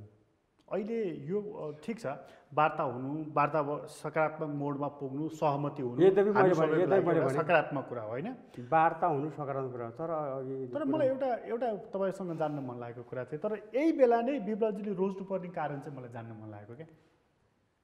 त्यही भएर यही बेला रोज्नु पर्यो। अप्ठ्यारोको बेला रोज्ने त अप्ठ्यारोको बेला साथी खोज्ने त अप्ठ्यारोको बेला धेरै अप्ठ्यारो परेछ अरे सरकारलाई, धेरै अप्ठ्यारो परेछ यति बेला, किनभने धेरै अप्ठ्यारो परेछ। त्यसो भएको बेलाले साथी खोज्ने त साथी खोज्ने प्रक्रियामा जाँदाखेरि उहाँले भेट्नुभयो होला। तर एजेन्डा जुन छ वैज्ञानिक समाजवाद र लोकतन्त्रको बहुजन जनवाद अथवा चाहिँ संसदीय व्यवस्था, त्यो त नमिल्ने विषय हो नि। अब तर उहाँले सँगै त्यो सरकारको कुरा पनि गर्नुभएको छ नि। होइन, सरकार त हिजो पनि भनेको संयुक्त सरकारको त हिजो पनि उठाइछ नि। अहिलेको मूल एजेन्डा चाहिँ वैज्ञानिक समाजवाद हो जस्तो तपाईँलाई लाग्छ कि त्यो संयुक्त सरकार चाहिँ? संयुक्त सरकार मार्फत वैज्ञानिक समाजवाद उन्मुख कामको लागि काम त सरकारले गर्ने हो नि। वैज्ञानिक समाजवाद उन्मुख कामका लागि सरकार चाहियो होला, सायद संयुक्त सरकार चाहियो होला मेरो बुझाइमा। त्यो सरकारको लागि सरकार नभएर वैज्ञानिक समाजवाद ल्याउनको लागि सरकार चाहियो होला भनेपछि साधनको रूपमा। भनेपछि कुनै यो यस्तो अन्दाजा पनि गरौँ कि संयुक्त सरकार बन्ने, त्यसमा विप्लवजीको मानिसहरू चाहिँ मन्त्री हुने अथवा भए भनेदेखि पनि अनौठो नमानेको। अब संयुक्त सरकार भनेपछि त्यो पार्टी चाहिँ नबस्ने भनेको त हुँदैन, पक्कै पनि बस्ने कुरो भएर। किनभने श्रेय लिने कुरा अथवा चाहिँ नेतृत्व लिने कुरा भन्छ नि, लिडरसिपको कुरा आउँछ। अरूलाई पनि जिम्मा दिएर त हुँदैन भन्ने कुरा त बुझ्ने कुरा, सामान्य बुझ्ने कुरा। तर यो संविधानले त्यो अनुमति चाहिँ दिँदैन फेरि होइन, सांसद त हुनु पर्यो। दिँदैन। अब फेरि के छ भने अब हिजो पनि वार्ता भएपछि सरकारसँग वार्ता भयो हुन त अब अहिलेको प्रधानमन्त्रीज्यूले कुन पो संवैधानिक कुरा कानुनी कुरा काम गर्नुभएको छ र होइन, एउटा कुरो। अर्को कुरो त राजनीति हिसाबले गर्दाखेरि राजनीति सहमति भएपछि हुन्छ। हाम्रो कुरा छुट्टै भयो होला, हाम्रो अहिले पार्टी दुईवटा भयो नि, पार्टी दुईवटा भयो नि त, हाम्रो कुरा छुट्टै होला। तर प्रधानमन्त्रीले नेतृत्व गरेको पार्टीसँग वार्ता हुँदाखेरि त्यसले गर्न सक्ने चाहिँ हुनसक्छ, सम्भावना रहन्छ त्यो कुरा। तर अहिले नै वार्ता मानिलिउँ वार्ता मिल्यो भनेदेखि विप्लवजीलाई यसको के श्रेय जान्छ? उहाँले एकीकृत जनक्रान्ति गर्नुभयो कि वैज्ञानिक समाजवाद ल्याउनुभयो कि जनताको जीवनमा आमूल परिवर्तन गर्नु, मतलब के श्रेय जान्छ? अथवा यो 2-4 वर्ष उहाँ जुन भूमिगत राजनीति गर्नुभयो यसबाट उहाँले के श्रेय पाउनुहुन्छ त? केही पाउनुहुन्छ? बाहिरी पङ्क्तिमा श्रेय, बाहिरी पङ्क्तिको नजरबाट हेर्दा श्रेय पाउनुहुन्न, तर भित्री पार्टी पङ्क्तिमा यो तरिकाले भएन, हाम्रो तरिकाले भएन, हाम्रो उद्देश्य लक्ष्यको यो हाम्रो तरिकाले भएन। त्यसो भएले अब त्यो चाहिँ हामीसँग छलफल मिल्ने, वार्ता मिल्ने दल शक्तिहरूसँग एकाकार भएर जानुपर्छ भन्दाखेरि त्यो तल चाहिँ कन्भिन्स हुन सक्ने सम्भावना रहन्छ। त यसको अर्थ पनि लाग्छ कि विप्लवजीले चाहिँ पार्टी धान्न नसक्ने अवस्थामा पुगिसक्नु भएको रहेछ, त्यस कारणले चाहिँ नि संवाद गरेर ट्याकटुक्क कुरा मिलाउनु एउटा सहमतिमा जानु। त्यसो भने पनि भयो, हामीसँग शक्ति छ, अझ शक्ति थप्ने भने पनि हुनसक्ने भयो। त्यसलाई पोजिटिभ अर्थमा भन्दाखेरि, नेगेटिभ अर्थमा भन्दा सकिनु आँटो अस्तित्व रक्षालाई भने पनि भयो। तर पोजिटिभ अर्थमा भन्दा शक्ति उहाँहरूको छ, बलियो छ, अथवा शक्ति थप्ने भयो भनेर। अथवा अघि हाम्रो सोमप्रसाद पाण्डे सरले भन्नुहुन्थ्यो उपयुक्त नीति लिएछन् साथीहरूले भनेर, कि यो पनि उपयुक्त नीति हो शक्ति सञ्चयको? क्या होइन, उपयुक्त नीति नै मान्छु मैले अहिलेको पनि। किनभने वैज्ञानिक समाजवाद यता चाहिँ लोकतन्त्र नामको संसदीय व्यवस्था, अब कम्युनिस्ट सरकार पनि कम्युनिस्ट, ऊ पनि कम्युनिस्ट भनेको नि अङ्ग्रेजी शब्द हो नि, साम्यवादी हो नि त। साम्यवादीहरूको चाहिँ कार्यक्रम बहुजन जनवाद हुन सक्दैन मेरो बुझाइमा। साम्यवादी हो नि त, कि कम्युनिस्ट नबन्नु पऱ्यो? नाम चाहिँ साम्यवाद ल्याउने र साम्यवाद लागु गर्ने हो नि त, मान्ने हो नि। मान्ने मात्रै आफूले ल्याउने र मनाउने हो, मानेर मनाउने हो, लागु गर्ने हो कम्युनिस्ट भनेको। त्यसो भइसकेपछि त्यो अङ्ग्रेजी शब्द हो। अनि त्यो चाहिँ भन्यो अनि बौद्ध धर्म मान्ने हाम्रो कार्यदिशा हाम्रो रणनीति भन्ने कुरा चाहिँ अलिक मिलेको छैन। यो त्यसमा विप्लव कमले उठाएको कुरा चाहिँ कम्युनिस्ट नै भएर उठाइराख्नु भएको छ उहाँले, कम्युनिस्ट नै भएर उठाएको। त्यो परिस्थितिले कसरीले प्राप्त हुन्छ त्यो हिजोको तरिका हुँदैन भन्ने कुरा 8औं महाधिवेशन जो उद्घाटन चाहिँ काठमाडौँमा भयो, खुला मञ्चमा रत्नपारमा, र बन्द सेसन रोल्पाको चाहिँ थवाङमा उद्घाटन के अरे समापन त्यहाँ भएको थियो। त्यो 8औं महाधिवेशनले भनेको कुरा चाहिँ बम बन्दुक बोकेर भूमिगत हुने भनेकै थिएन। जनता पनि काम गर्दै, राष्ट्रको पनि काम गर्दै अगाडि बढ्ने, राजधानी पनि नछोड्ने, सहर पनि नछोड्ने भनेको नि, सहर पनि गाउँ पनि काम गर्ने भनेको नि त। त्यसो भएले त्यो मिस्टेक भयो कि भन्ने समीक्षा पनि भयो होला। समीक्षा कसरी अगाडि बढ्ने लक्ष्य भनेको चाहिँ वैज्ञानिक समाजवाद नै हो। त्यो प्राप्ति गर्नको निम्ति कार्यशैलीगत हिसाबले, राजनीतिक हिसाबले राजनीतिक चेन्ज भयो कि मेरो अनुमानमा। तपाईँको अनुमान। सुशील सर, यो जुन वार्ता अहिले जुन दोस्रो चरणसम्म प्रवेश गर्यो नि, अघि तपाईँको पार्टीको कुरा गरी हामीले यो वार्तामा केन्द्रित भएर कुरा गर्दा कति सकारात्मक मोडमा जान सक्ने तपाईँले अनुमान गर्नुभएको छ? अब हेर्नुहोस्, यो दुईवटा पक्ष, विप्लवजी चाहिँ यो सिस्टमलाई परिवर्तन गर्छु भनेर हिँडेको शक्ति र सरकार, यो दुइटै चाहिँ अलग धारमा हिँडिरहेको शक्ति वार्तामा आउनु भनेकै, वार्ता भनेकै दुवैजनाको चाहिँ बाध्यात्मक अवस्थामा त्यो वार्तामा आएको हुन्छ। यदि वार्ताको चाहिने सैद्धान्तिक पक्षलाई नै हेर्ने हो भने पनि।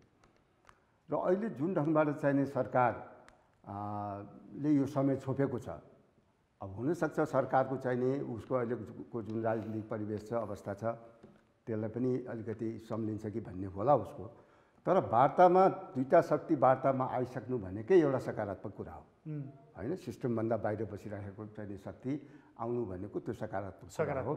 किनभने हिंसाले चाहिने कहिले पनि राज्यलाई चाहिने टुङ्गोमा पुर्याउन सक्दैन, हिंसा चाहिने त्यो हुन सक्दैन।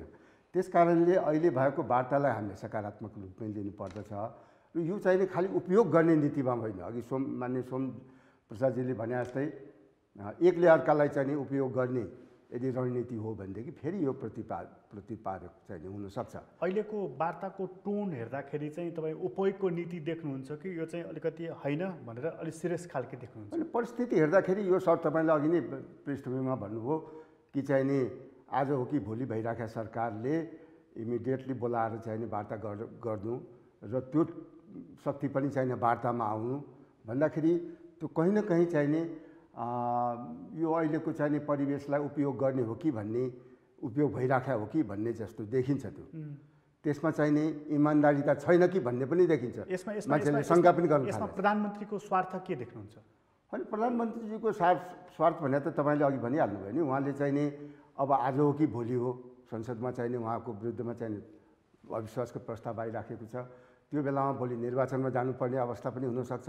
निर्वाचनमा जाने अवस्थामा हुँदाखेरि चाहिने एउटा पूर्व चाहिने सिस्टमभन्दा बाहिर भइरहेको शक्ति चाहिने आफूसँग रह्यो भनेदेखि त्यसले भोलिको निर्वाचनमा चाहिने सहयोग पनि पुग्न सक्छ। भोलिका दिनमा आन्दोलनै गर्नु पर्यो भने पनि त्यसले ठुलो चाहिने सहयोग पुरा, মানে धेरै राजनीतिक कुराहरू हुनसक्छ। त्यो मैले यही नै हुन्छ भन्ने कुरा भने होइन। तर अहिलेकै परिवेशलाई हेरेर चाहिने मलाई लाग्छ दुईटै शक्ति चाहिने वार्तामा आएको हो। वार्तामा आइसकेपछि हाम्रो शुभकामना छ।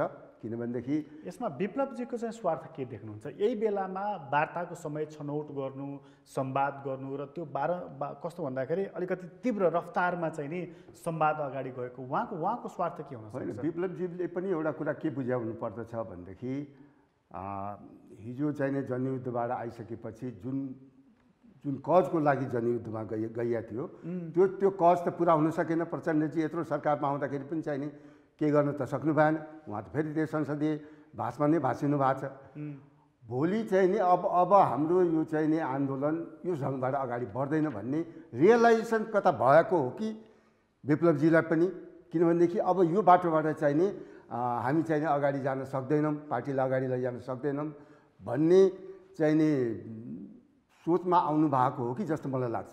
होइन भनेदेखि उहाँ जुन ढङ्गबाट चाहिँ नि एकदम कडक ढङ्गबाट चाहिँ नि अगाडि आइराख्नु भएको थियो, अहिले विगत यो केही महिना यतादेखि लिएर चाहिँ नि उहाँ अलिकति वार्ताको कुराहरूदेखि लिएर चाहिँ नि मुभमेन्ट पनि उहाँको चाहिँ नि कम भएर गइराखेको अवस्था छ। त्यस कारणले मलाई लाग्छ दुईटै शक्तिको कुनै न कुनै रूपमा चाहिँ नि एकअर्का यो वार्तामा आउनु चाहिँ नि उहाँहरूलाई आवश्यक थियो। त्यो आवश्यकताका कारणले उहाँहरू आउनु भएको छ। अब यसलाई उपयोगको रणनीतिबाट दुइटैले त्याग्नु पर्यो। यसलाई चाहिँ नि एउटा चाहिँ नि सार्थक टुङ्गोमा चाहिँ नि यो वार्तालाई चाहिँ पुर्याउनु पर्छ।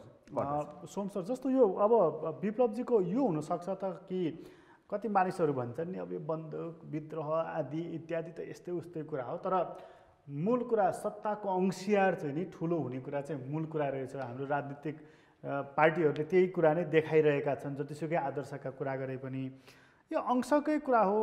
सरकारमा ठुलो अंश लिने सम्भावना बढी छ विप्लवजीको, यस्तो लाग्छ तपाईँलाई?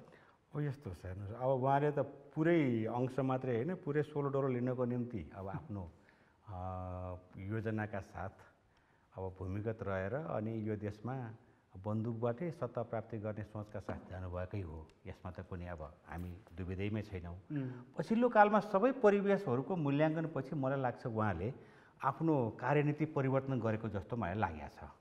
र म एउटा शङ्कामा छैन कि अहिले उपयोगको नीति अथवा चाहिँ यो कुनै तिगडम कुनै जालजेल खालको चाहिँ यो सोचका साथ आएको हो कि भन्ने कुरो मलाई लागेको छैन।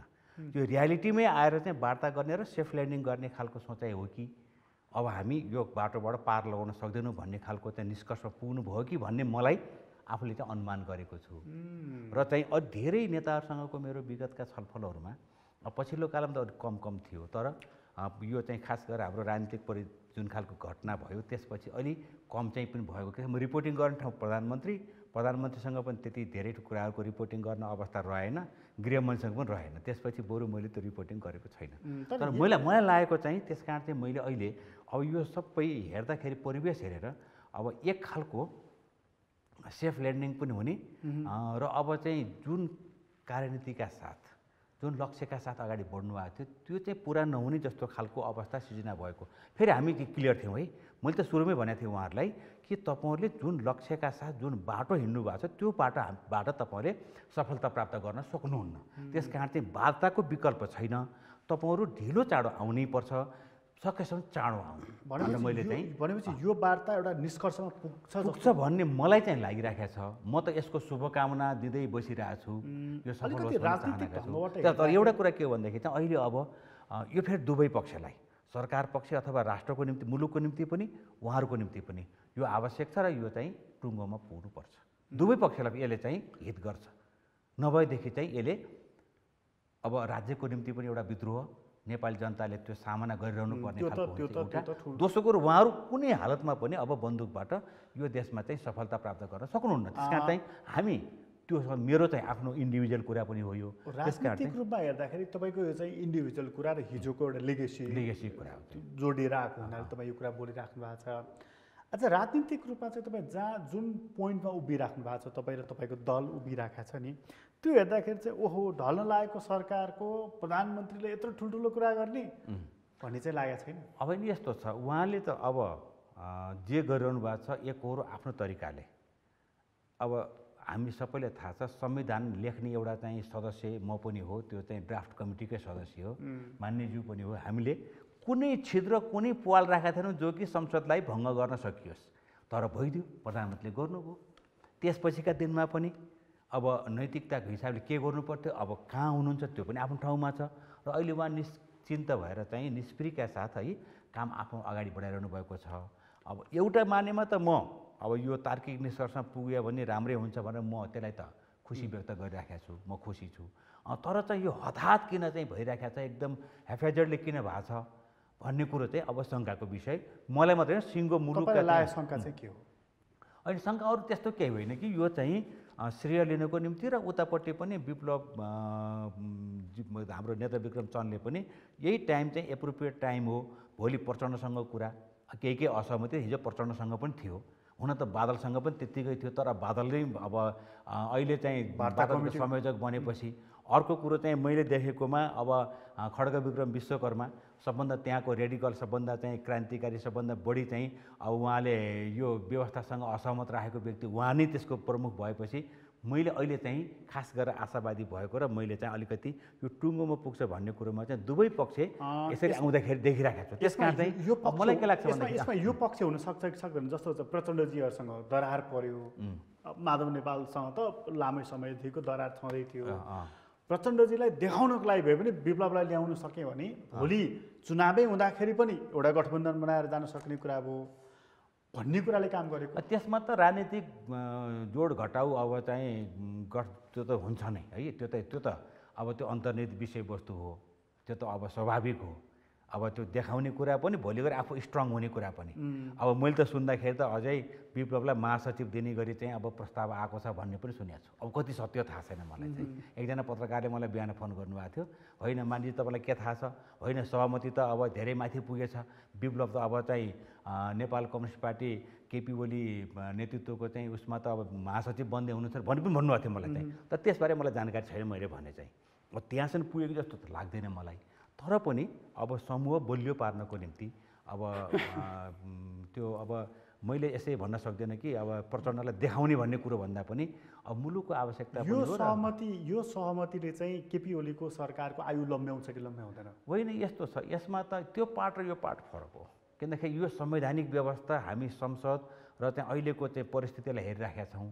अब हामी चाहिँ कहाँसम्म चाहिँ डराएका थियौँ भनेदेखि हामी त संविधान बनाएका मान्छेहरू, हामी त यो संविधान मर्ने भयो भन्ने चाहिँ टुङ्गोमा पुगेका थियौँ। एकै सेकेन्ड रोकेँ मैले तपाईँलाई। विप्लवजीको मूल माग यो व्यवस्था फाल्ने थियो। अब अहिले थाहा छैन, विगतमा हामीलाई चाहिँ दिएको एजेन्डामा संसदीय व्यवस्थाको परिवर्तन हुन सक्छ कि सक्दैन थियो र आजसम्म पनि उहाँहरूको लिखित एजेन्डा त त्यही नै छ। हामीले अर्को सुनेका छैनौँ, त्यो अर्को नआएसम्म यसैलाई मान्नु पर्यो।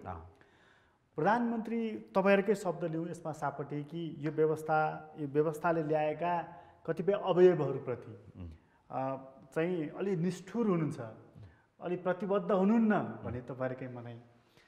एउटा संविधान अन्तर्गतका केही व्यवस्था केही प्रावधानहरूप्रति असन्तुष्ट, अर्को व्यवस्थाप्रति असन्तुष्ट आज वार्तामा शङ्का गर्ने कि नगर्ने? होइन, शङ्का गर्ने त्यही त भने नि मैले। अब यसलाई चाहिँ कुनै त्यो शङ्का र यो चाहिँ तिगडम हो, कुनै खालको चाहिँ यसमा जालजेल छ भनेर म भन्दिनँ। किनकि चाहिँ यो सफल भइदियोस् भन्ने मेरो चाहिँ पवित्र भावना हो। तर चाहिँ के छ भने मान्छेलाई शङ्का गर्ने ठाउँ चाहिँ संविधान सुरक्षित भएको त सङ्केत दिएन नि। अब सुरक्षित गर्ने कुरो त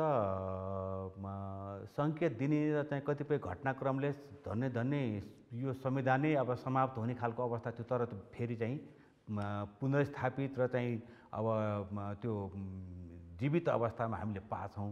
त्यस कारण शङ्का त अनेक हुन्छन्। तर हामीलाई के हो भने शङ्काको जुन खालको हामीले शङ्का गरेका छौँ त्यो शङ्का चाहिँ सार्थक नहोस् र चाहिँ यो अर्को बाटो लिएर चाहिँ हामीले मुलुक र जनताको निम्ति जे संविधान बनाएका छौँ, लोकतान्त्रिक गणतन्त्र यो देशमा ल्याएका छौँ र यसलाई सुदृढ गर्दै मुलुकको एउटा अग्रगमन र भोलिको मुलुकको समृद्धिको निम्ति र हामीले जुन लक्ष्य लिएका छौँ समाजवादसम्म पुग्ने, समाजवाद भन्ने बित्तिकै त्यो वैज्ञानिक समाजवाद नै हो, त्यहाँसम्म पुग्नको निम्ति पूर्वाधार तयार गर्ने कुरोमा हामी उहाँसँग छलफल पनि यही हुन्थ्यो। तपाईँहरू समाजवादसम्म पुग्ने लक्ष्यका निम्ति हामी सबै यो वार्ता त्यही पुग्छ भने त्यही पुग्छ, त्यही पुर्याउनलाई हामीले उहाँहरूसँग आग्रह गरेका छौँ।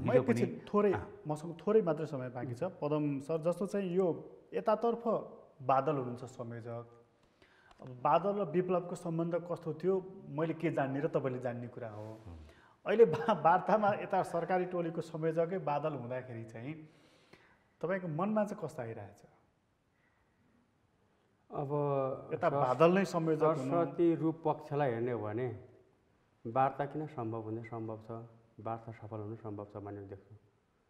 तर किनभने फरक फरक किताबमा भइसके पछाडि र फरक फरक धारणा भइसके पछाडि अलिकति क्वेसन पनि आउँछ, प्रश्न जन्म सक्छ। जस्तो मानौँ अब सुन्दैछ हामीले विप्लवलाई मूलधारमा ल्याउने भने, मूलधार भने के हो, केलाई मूलधार मान्ने, कम्युनिस्टहरूको मूलधार के हो? अन्त मूलधारमा आइहाल्छ कि हाल्दैन त? ल्याउनु पर्ने जसले ल्याउने भने चाहिँ ल्याउनेको पक्षमा चाहिँ गइहाल्छ कि गर्दैन? अलिकति क्वेसन छ, रेज हुन्छ यहाँ चाहिँ क्वेसन पुरा। यहाँ बादल संयोजक रहनु भएको छ नि सरकारी टोलीको, हुन त गृहमन्त्री भएको हुनाले बनेको पनि भन्न सकिन्छ। अर्को चाहिँ अब हिजो त बादल आज दिनभरि बादल र विप्लव चाहिँ त्यो लौरो टेकेर उकालो चढ्दै गरेको तस्बिर दिनभरि भाइरल भएको छ, सबले त्यही हेरिरहेका छन्। सम्बन्ध त्यति मिठासयुक्त नै हो उहाँहरूको। मैले छोटो भइसकेँ, विप्लव कमरेड र बादल कमरेड अब गृहमन्त्रीज्यू उहाँहरू हिजो एउटै पार्टीमा हो। फेरि उहाँहरूको एउटा चाहिँ नेता कार्यकर्ता सम्बन्ध पनि राम्रो थियो। त्यसो भएर किन फेरि त्यो हिजो माओवादीले भनेको विषयहरू अहिले विप्लव भनेको विषयहरू लक्ष्यहरू धेरै टाढाको विषय छैन, नजिक छैन त किन कम्युनिस्टले भन्ने विचार त उद्देश्य लक्ष्य हो। त्यसो भए सम्भव हुन्छ भन्न पनि सकिने हुन्छ। तर फेरि पछिल्लो चरणको घटनाक्रमहरू अभिव्यक्तिहरू हेर्दै जाँदा चाहिँ अलिकति शङ्का गर्ने अवस्था हुन्छ। यद्यपि मैले के भन्छु सफल होस्। बादल चाहिँ विप्लवजीलाई कन्भिन्स गर्न सक्नुहुन्छ नि होइन, किन उहाँ महासचिव हुँदा त उहाँ अलिकति तल्लो लेभलमै हुनुहुन्थ्यो। यस्तो छ, बादलले कन्भिन्स गर्न सक्नुहुन्न भन्ने कुरो भएन। अब फेरि विप्लव पनि फेरि कन्भिन्स भइहाल्ने मान्छे पनि किन आफ्नो एजेन्डामा उहाँ पनि क्लियर हुन्छ नि त। आफ्नो एजेन्डामा त जस्तो क्लियर हुन्छ नि, डर हुन्छ। अब आफ्नो एजेन्डामा आफ्नो भित्री कुरा के हो भन्ने कुरा त बादललाई थाहा आफ्नो लक्ष्यप्रति अडान लिन्छ नि। होइन, विप्लवजीको भित्री कुरा के हो भन्ने त बादललाई थाहा छ नि। हिजोकोसम्म थाहा थियो, अहिले पुरानो थाहा नहुनसक्छ। त्यही भएर त फरक पार्टी भयो होला, फरक ठाउँ भयो होला नि। थाहा नभएर पछिल्लो चरण थाहा नभएरै फरक ठाउँ भयो होला। पहिलादेखि थाहा भइरहेको त किन एउटै लक्ष्य भएकै पार्टी। त्यो आइरन कट्स आइरन भन्छ नि, विप्लवजीलाई त बादलजीले नै ठिक लाउनुहुन्छ भनेर संयोजक बनाएको होला। त्यसो छ, सबैभन्दा नजिकबाट बुझेको हुनाले सबैभन्दा नजिकबाट भन्दा सहज होला भन्ने हिसाबले गरिएको होला। सबैभन्दा नजिकको चिनजानको भएको हुनाले चिनजानको मान्छेबाट गर्दा राम्रो होला भन्ने होला। जस्तै अब त्यही माओवादीको बारेमा, हिजो विप्लवको बारेमा, माओवादीको बारेमा भन्दाखेरि अरूले थाहा नहुन सक्छ नि त्यति। जस्तै अहिले भन्दाखेरि म पछिल्लो चरणमा मन वैद्य हुँदै विप्लव हुँदै आउँदाखेरि कतिपय हाम्रो नेताहरूले पनि त्यति भन्नु सक्यो, थाहा छैन नि त मन वैद्यको बारेको। अनि विप्लवको बारे धेरै थाहा नहुन सक्छ नि। जस्तै मैले लास्टसम्म चाहिँ मैले हेर्दै आउँदा बुझ्दै अनुभव गरेर आउँदाखेरि मैले जसरी भन्न सक्छु सैद्धान्तिक हिसाबले भन्ने एउटा कुरो र तर प्राविधिक हिसाबले, ज्ञानको हिसाबले, अनुभवको हिसाबले भन्ने त फरक हुन्छ नि। तपाईँ पछिल्लो समय विप्लवजीसँग रहँदाखेरि उहाँ नेपालमै हुनुहुन्थ्यो कि अन्यत्र कतै? होइन, बाहिर कहिले पनि बस्नु भएन। बाहिर कहिले पनि भन्नु भनेको न, विप्लव भित्रै हुनुहुन्छ, बाहिर बस्नु भएको छैन। र म बाहिर बसेर चाहिँ लुक्ने मान्छे होइन। मौका पऱ्यो भने आफैमा अगाडि बढ्ने मान्छे हो मैले बुझेँ। आफ्नो उसले प्राप्तिको पनि लक्ष्य प्राप्ति यद्यपि चाहिँ सही होस् गलत होस् आफ्नो बेग्लै कुरा हो, बेग्लै कुरा हो। तर चाहिँ उहाँ चाहिँ आफ्नो अडानमा, आफ्नो सिद्धान्तप्रति, लक्ष्यप्रति सरेन्डर गर्ने खासै व्यक्ति म मान्दिनँ। अन्त्यमा मलाई बताइदिनुहोस्, मसँग थोरै मात्र समय छ, कि यो वार्ता टुङ्गोमा पुग्ने तपाईँलाई कति लागिरहेछ? अब मलाई कति लाग्यो भन्दा पनि यो वार्ता चाहिँ नि टुङ्गोमा पुग्नु पर्दछ। मैले यसकारण भनिराखेको छु, हामीले जुन गोलमेज सम्मेलनको कुराहरू गरिराखेका छौँ, त्यो गोलमेज सम्मेलन भनेको चाहिँ नि समग्रमा देशमा भएका चाहिँ नै सिस्टमभन्दा बाहिर रहेका शक्तिहरूलाई चाहिँ नि सिस्टमभित्र ल्याउने कुरा हामीले गोलमेज सम्मेलनमा गरे। के अरे हाम्रो विप्लवजी पनि चाहिँ नि सिस्टमभन्दा बाहिर रहेको शक्ति हो। उहाँसँग वार्ता गरेर यदि मिल्छ र उहाँहरू आउने वातावरण बन्छ भनेदेखि त्यो स्वागतयोग्य कुरा हो, त्यसलाई हामीले चाहिँ नि स्वागत नै गर्नुपर्ने हुन्छ। तर त्यही नै चाहिँ नि समाधान होइन। हेर्नुहोस्, दीर्घकालीन समाधानको लागि बाहिर रहेका सबै राजनीतिक शक्तिहरूलाई चाहिँ नि गोलमेज सम्मेलन आवश्यक छ। त्यो गोलमेज सम्मेलन बाट चाहिँ निस्किएको चाहिँ जुन निष्कर्ष हुन्छ, त्यो निष्कर्षले चाहिँ नि देशलाई स्थायित्व र शान्ति दिन सक्छ। विप्लवजी आउनु नै समाधान होइन भने मतलब कि अर्को कोही होइन, फेरि विप्लवजीकैबाट चाहिँ नि अर्को एउटा विप्लव चाहिँ निस्किन सक्छ नि। किनभनेदेखि हिजो प्रचण्डजी कहाँबाट निस्किएको होइन विप्लवजी, त्यस्तै विप्लवजी कहाँबाट चाहिँ, किनभने विप्लवजीले जुन लिएर लक्ष्य लिएर हिँडिराख्नु भएको छ, जुन उद्देश्यको लागि उहाँले लडाइँ लड्नु भएको छ, त्यो उद्देश्य छोडेर उहाँ चाहिँ आउनु पर्यो। अब त्यो छोड्ने बित्तिकै त्यो उद्देश्यलाई अर्कोले समात्दैन भनेर कुनै ग्यारेन्टी छ र? एउटा शक्ति त फेरि आउँछ नि त्यहाँ। हस्, यहाँ तिनैजनालाई धेरै धेरै धन्यवाद। आदरणीय दर्शकवृन्द, तपाईँलाई पनि धन्यवाद। आज हामीले विप्लवसँगको वार्ता कुन मोडमा जान्छ होला त भन्ने सन्दर्भमा चर्चा गरेका थियौँ। अहिलेको लागि प्रश्न समय यति नै। प्रश्न समयबाट म प्रकाश गिरीलाई बिदा दिउँ। सगरमाथा टेलिभिजन हेर्दै गर्नुहोला। नमस्कार।